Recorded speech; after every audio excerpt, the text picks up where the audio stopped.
All right, so let's go ahead and check out week 8's Kahoot. Right, so this is one you guys did this week.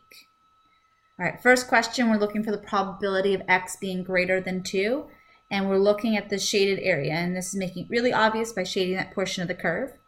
Now remember, we can either do this by geometry. We're looking at a rectangle, so we need just the base, which is 2 times our height, 4.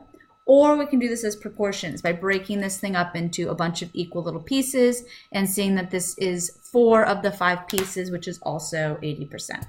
So either way, we get to the right answer of 80%. All right.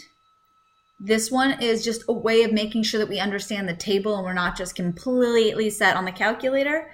The table that you guys were given by Professor Steele gives area to the left of a z-score.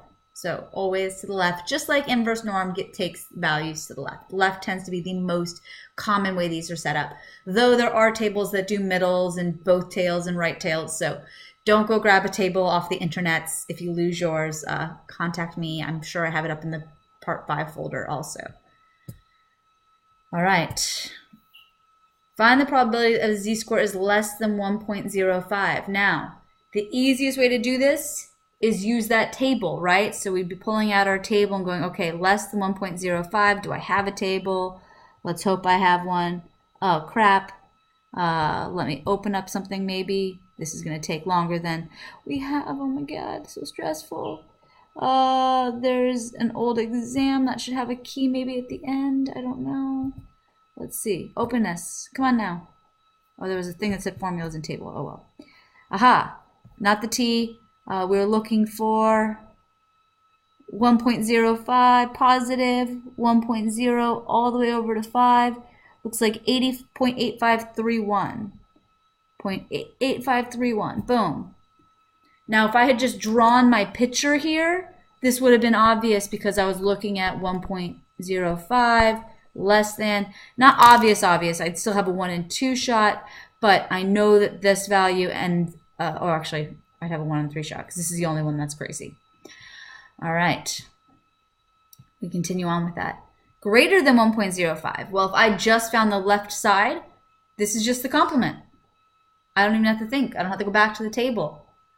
I'm sure some of you did, but you did not need to. All right.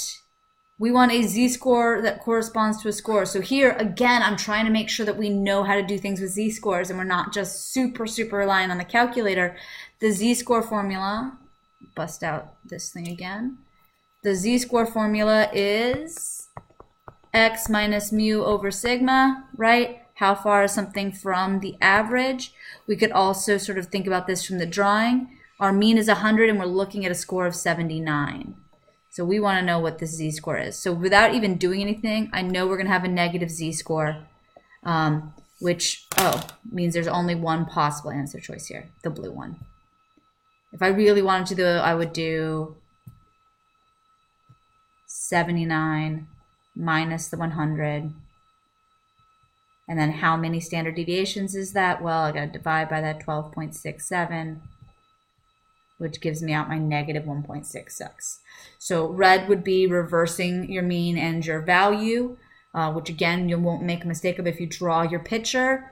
And I'm pretty sure that these other two issues are if you don't do the numerator of that fraction first. So if you were to do this all in one line, but z-scores should be typically between -3 and 3. So a z-score this humongous is crazy. It's bananas. All right. The z-score what z-score represents the 75th percentile. So if we're given a percentile, it's an inverse norm question. And in this case, if we're going to go to inverse norm,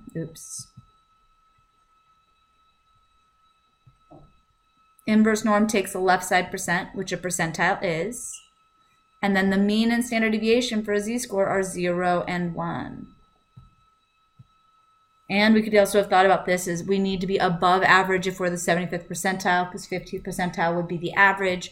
So obviously our answer had to be yellow or red. And there you go. Last question. All right, we want to find the score that separates the top 20% from the bottom. So top 20%. That means in my drawing, land. I want this to be 20%. And I want to know, oops, what this is, right? So this is an inverse norm question because we've been given a percentage. But when we go to inverse norm, and our mean was 23.6, we already know our answer has to be something greater than 23.6. So let's just look at our answers here. The only answers that are possible are the top row. And then if we were to go to inverse norm, running out of time here, so I'm just going to use that to bring this back. We were looking for 80% on the left. If you set this up wrong, as long as your drawing was right, you would have noticed it immediately. 23.6, oh my God, it's moving so slowly, comma, 7.45, enter, 29.87, which is going to be 30. Whew, barely.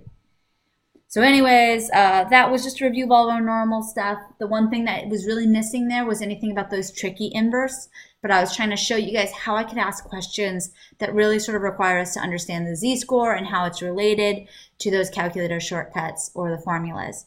So just want to throw that out there, that those are all possibilities as other questions with the normal, as well as the traditional ones that you saw on that worksheet in class.